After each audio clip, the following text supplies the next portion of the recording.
স্বাধীনতার পক্ষ শক্তি, বিপক্ষ শক্তি, রাজাকার, মুক্তিযোদ্ধা, এই যে শব্দগুলো যখন ব্যবহার করবেন তখন আপনি তো একবার রাজাকারের সাথে নিয়ে মন্ত্রী বানাবেন, আরেকবার রাজাকাররা নিয়ে আন্দোলন করবেন, তারপরে আপনি আবার তাকে সরাই দিবেন। এগুলো যায় না। আবার এটা বৈধ হয় কিভাবে? রাজনীতিতে শেষ কথা বলতে কিছু নাই, রাজনীতিতে শেষ কথা বলতে কিছু নাই, এটা একটা প্রতারণামূলক কথা। এটা তো পলিটিক্যাল। যে বাংলাদেশের যে রাজনীতি, বাংলাদেশের রাজনীতিতে আমি আদর্শের কোনো গুণাগুণ পাই নাই। আদর্শ বলতে কিছু নাই। আমি বললাম, একেবারেই চ্যালেঞ্জ করে বলছি, কোনো দলের কোনো আদর্শ বলতে কিছু নাই।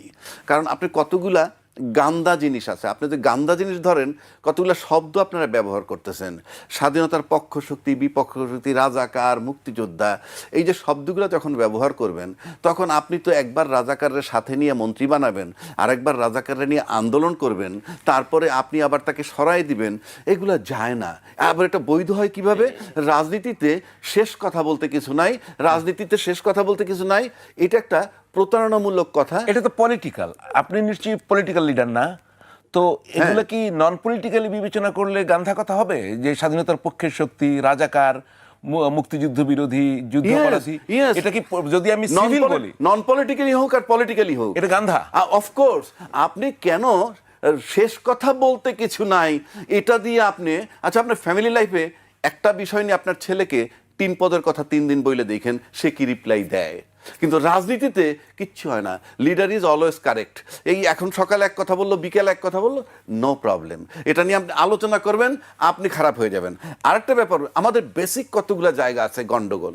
যেমন আমরা আজকে সবার সাথে বন্ধুত্ব, কারোর সাথে বৈরিতা নাই। পৃথিবীতে এর চেয়ে বাজে কথা আর নাই। সবার সাথে আপনার বন্ধুত্ব হবে, কারোর সাথে বৈরিতা নাই। দুইটা ছোট ছোট বাক্য, অর্থ কিন্তু আবার এক। কারোর সাথে বৈরিতা না থাকা মানেই কিন্তু বন্ধুত্ব, আবার সবার সাথে বন্ধুত্ব মানে কারোর সাথে এটা হয় না। এই জন্য আমি বললাম 2008 ইলেকশন দেখি, সেখানে কিন্তু একটা সূক্ষ্ম ইঞ্জিনিয়ারিং হয়েছে। মানুষ সবাই বলে যে গ্রহণযোগ্য হয়েছে। হ্যাঁ, কেন হয়েছে জানেন?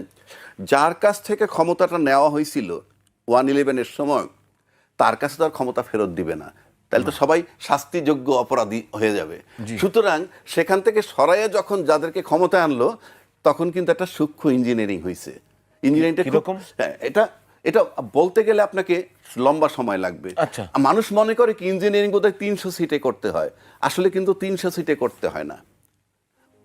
কতগুলো দল, দুইটা দলের জন্যই, ধরেন দ্বিদলীয় যদি বলি, আওয়ামী লীগ আর বিএনপি, তখন কিন্তু দুই দলের জন্যই 100 সিট কনফার্ম আছে। ফর এক্সাম্পল, যে এই জায়গাগুলো, এই যেই 100 সিট কনফার্ম, ওটা আমার টাচ করার দরকার নাই। বুঝতে পারছি। তারপরে অন্যান্য যেখানে 60টা সেন্টার থাকে, মনে করেন একটা নির্বাচনের জন্য, একটা আসনের জন্য, সেখানে কি 60টা সেন্টারই কিন্তু করতে হয় না। না, সেটা ক্লিয়ার। আপনি যেটা বলছেন, এই কারণে বললাম যে একটা বক্তব্য তো নানা ডাইমেনশন থাকে। জি। আর অন্তর্নিহিত অর্থ কি, এটা হলো, যেমন ডাক্তার শফিকুর রহমান সাহেব বক্তব্য দিচ্ছেন, অন্তর্নিহিত অর্থ উনি জানেন। যে উনি যেটা মিন করতে চাচ্ছেন যে আমরা নির্বাচনী ফলাফলের পর সরকারের গঠনের আগে এই এই এই এই সময়টা একটু আলোচনার বিষয় উনি আনছেন। যেটা কি মনে হয়? আচ্ছা, এটা তো ধরেন এমন হতে পারে, আমি ব্যক্তিগতভাবে মনে করি আর কি, যে নির্বাচন যদি ধরেন 60% শুদ্ধ হয়, জি, শুদ্ধ, বাস এক কথায় যে 60% শুদ্ধ যদি হয়, আপনি এবারকার যে অবস্থা, তাতে নিশ্চিত করা যায় না কে ক্ষমতায় যাবে। আনসার্টিন, আমার কাছে মনে হয় আনসার্টিন। আর যদি আপনি অতীত রেকর্ড টানেন, কারণ ইতিমধ্যে অলরেডি কথা আসছে যে জামাতের অবস্থা আগের চেয়ে অনেক ভালো হয়েছে। আমরা কিন্তু কোনো দলের পক্ষ নিয়ে কথা বলছি না, সার্বিক চিত্রটা বলতেছি।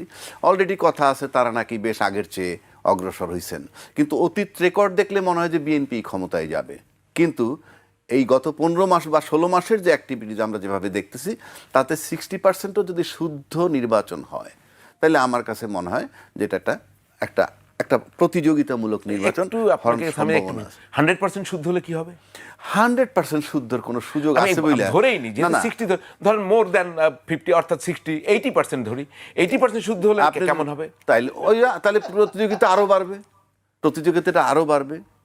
এটার কারণ হচ্ছে এই, আমি আপনাকে বলি, আমরা যে এখন সার্বিক চিত্রটা দেখি, ধরেন ফখরুল ইসলাম আলমগীর সাহেব একটা বক্তব্য রাখছিলেন যে তারেক রহমান সাহেব আসলে দেশ কেঁপে উঠবে, এরকম একটা বক্তব্য উনি দিছেন। এটা টার্নিং পয়েন্ট, উনি যেহেতু আসছেন ফেরত টার্নিং পয়েন্ট। কিন্তু আসার পর আবার আমি ব্যক্তিগতভাবে আমি মনে মনে অনেকগুলো জিনিস আশা করছিলাম, কিন্তু আমি ওনার কাছ থেকে পাই নাই।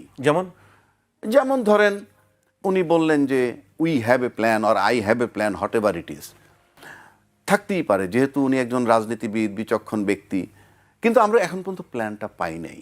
কারণ আপনি যদি প্রকাশ না করেন, এটা কিন্তু ভোটের সাথে সম্পৃক্ত, কারণ আপনি ভোটের রাজনীতির কথা বলছি, অন্য কিছু ভিন্ন আলাপ। ভোটের রাজনীতিতে কিন্তু এই প্ল্যানটা আমাদের জানা দরকার, কারণ আপনার প্ল্যানটা আছে, আপনি ভোট কত পার্সেন্টের পাবেন। ফর এক্সাম্পল, কাস্টিং ভোটের 50% বা 40% পাইলেই পাস করে মনে করেন, সেক্ষেত্রে বাকি 60%-এর কী হবে? তাই প্ল্যানটা হইলে জানলে আমাদের জন্য ভালো হয় যে ওনার প্ল্যানটা কি। এখন আরেকটা কথা বলি, যে কথা উনি বলছেন যে বাংলাদেশের যে রাজনীতি, বাংলাদেশের রাজনীতিতে আমি আদর্শের কোনো গুণাগুণ পাই নাই। আদর্শ বলতে কিছু নাই। আমি বললাম, একেবারেই চ্যালেঞ্জ করে বলছি, কোনো দলের কোনো আদর্শ বলতে কিছু নাই। কারণ আপনি কতগুলা গান্দা জিনিস আছে, আপনি যে গান্দা জিনিস ধরেন, কতগুলো শব্দ আপনারা ব্যবহার করতেছেন, স্বাধীনতার পক্ষ শক্তি, বিপক্ষ শক্তি, রাজাকার, মুক্তিযোদ্ধা, এই যে শব্দগুলো যখন ব্যবহার করবেন, তখন আপনি তো একবার রাজাকারের সাথে নিয়ে মন্ত্রী বানাবেন, আরেকবার রাজাকাররা নিয়ে আন্দোলন করবেন, তারপরে আপনি আবার তাকে সরাই দিবেন। এগুলো যায় না। আবার এটা বৈধ হয় কিভাবে? রাজনীতিতে শেষ কথা বলতে কিছু নাই, রাজনীতিতে শেষ কথা বলতে কিছু নাই, এটা একটা প্রতারণামূলক কথা। এটা তো পলিটিক্যাল, আপনি নিশ্চয়ই পলিটিক্যাল লিডার না, তো এগুলো কি নন পলিটিক্যালি বিবেচনা করলে গান্ধা কথা হবে? যে স্বাধীনতার পক্ষের শক্তি, রাজাকার, মুক্তিযুদ্ধ বিরোধী, যুদ্ধাপরাধী, এটা কি যদি আমি সিভিল বলি, নন পলিটিক্যালি হোক আর পলিটিক্যালি হোক, এটা গান্ধা? অফকোর্স। আপনি কেন শেষ কথা বলতে কিছু নাই এটা দিয়ে আপনি, আচ্ছা আপনার ফ্যামিলি লাইফে একটা বিষয় নিয়ে আপনার ছেলেকে 3 পদের কথা 3 দিন বইলে দেখেন সে কি রিপ্লাই দেয়। কিন্তু রাজনীতিতে কিচ্ছু হয় না, লিডার ইজ অলওয়েজ কারেক্ট। এই এখন সকালে এক কথা বললো, বিকেলে এক কথা বললো, নো প্রবলেম, এটা নিয়ে আপনি আলোচনা করবেন, আপনি খারাপ হয়ে যাবেন। আরেকটা ব্যাপার, আমাদের বেসিক কতগুলো জায়গা আছে গন্ডগোল। যেমন আমরা আজকে সবার সাথে বন্ধুত্ব, কারোর সাথে বৈরিতা নাই, পৃথিবীতে এর চেয়ে বাজে কথা আর নাই। সবার সাথে আপনার বন্ধুত্ব হবে, কারোর সাথে বৈরিতা নাই। দুইটা ছোট ছোট বাক্য, অর্থ কিন্তু আবার এক। কারোর সাথে বৈরিতা না থাকা মানেই কিন্তু বন্ধুত্ব, আবার সবার সাথে বন্ধুত্ব মানে কারোর সাথে এটা হয় না। এই জন্য আমি বললাম। 3 নম্বর আসেন আপনি, আমরা আমাদের নির্বাচনের ক্ষেত্রে দিয়ে এবার এই যে কথা বললেন না, ওই যে কি জানি কি স্বতন্ত্র প্রার্থী, স্বতন্ত্র প্রার্থী কিন্তু অলমোস্ট বাতিল হয়ে গেছে বলতে গেলে, অলমোস্ট। কেন? আপনি আরপিও, একটা আমাদের যে আরপিও যেটা নির্বাচন হয়, আপনি কি জানেন সেটাই যে ইলেকশন ইঞ্জিনিয়ারিং এর সহায়ক? মনে করেন ওটার পদ্ধতি কি কি আছে? স্বতন্ত্র প্রার্থী হলে আপনি 1% ভোটারের এনআইডি দিবেন, তাদের স্বাক্ষর দিবেন, সম্প্রতি যোগ করা হয়েছে ভোটার নাম্বারটাও দিবেন। আচ্ছা, কল্পনা করেন যে সায়ন্ত ভাই একটা দল করে, আমি তর্কের খাতিরে বলছি, উনি একটা দল করেন, প্রথম কিন্তু সবাই একাধিক লোকে নমিনেশন দেয়, তারপর যখন দল চূড়ান্ত করে, যারে দিবে বাকিরা উইথড্র করে ফেলায় যদি জেন্টলম্যান হয়, তাই তো নিয়ম নাকি? আচ্ছা, এখন মনে করেন আমি বিদ্রোহী হব, আমি পপুলারিটি আছে, কিন্তু আমি নমিনেশন পাইনি এই দলের, আমি তখন স্বতন্ত্র প্রার্থী হব। আপনি বলেন তো আমি কিভাবে হব? আমি 3 লক্ষ ভোটার থাকলে 3000, 1%, 3000 লোকের এনআইডি আনবো, ভোটার তালিকা আনবো, ভোটার নাম্বার আনবো, স্বাক্ষর আনবো। এটা কি সম্ভব? 1 নম্বর। 2 নম্বর, দল থেকে বেরোয় যাতে আপনি স্বতন্ত্র প্রার্থী না হইতে পারেন, সেটার জন্য এই কৌশল। এটা যদি আপনি ধরেন, এটা এক ধরনের ইলেকশন ইঞ্জিনিয়ারিং। কেন? আপনি এটা একটা ইলেকশন ইঞ্জিনিয়ারিং, আপনি এটা ইচ্ছাকৃতভাবে বন্ধ। এবং অনেক স্বতন্ত্র প্রার্থী আছে, নমিনেশন পেপার জমা দেওয়ার আগে আপনি জরিপ করে দেখেন কি কি পদ্ধতিতে ভোটার পাবেন, সার্ভার ডাউন হয়ে রয়েছে। অফিসে গেলে বলে যে আপনারা এনআইডি নাম্বার দিয়ে দেন। আরে এনআইডি নাম্বার দিলেই তো হয়ে যায়, এনআইডি নাম্বার সার্চ করলে তো ভোটার পাওয়া যায়। তাহলে আপনার এই স্বতন্ত্র প্রার্থীর ক্ষেত্রে একটা মারাত্মক ইঞ্জিনিয়ারিং করে রাখছে। আপনি দেখেন দলের বাইরে, দলের নমিনেশন না পাইলে পপুলার কেউ ইলেকশন করতে পারতেছে না স্বতন্ত্র প্রার্থী। সুতরাং এটা এক ধরনের ইঞ্জিনিয়ারিং। সুতরাং এই যে ইঞ্জিনিয়ারিং, আর বাকি চ্যাপ্টারে গেলাম না, আমরা যদি 2008-এর ইলেকশন দেখি, সেখানে কিন্তু একটা সূক্ষ্ম ইঞ্জিনিয়ারিং হয়েছে। মানুষ সবাই বলে যে গ্রহণযোগ্য হয়েছে। হ্যাঁ, কেন হয়েছে জানেন? যার কাছ থেকে ক্ষমতাটা নেওয়া হয়েছিল 111-এর সময়, তার কাছে তার ক্ষমতা ফেরত দিবে না, তাহলে তো সবাই শাস্তিযোগ্য অপরাধী হয়ে যাবে।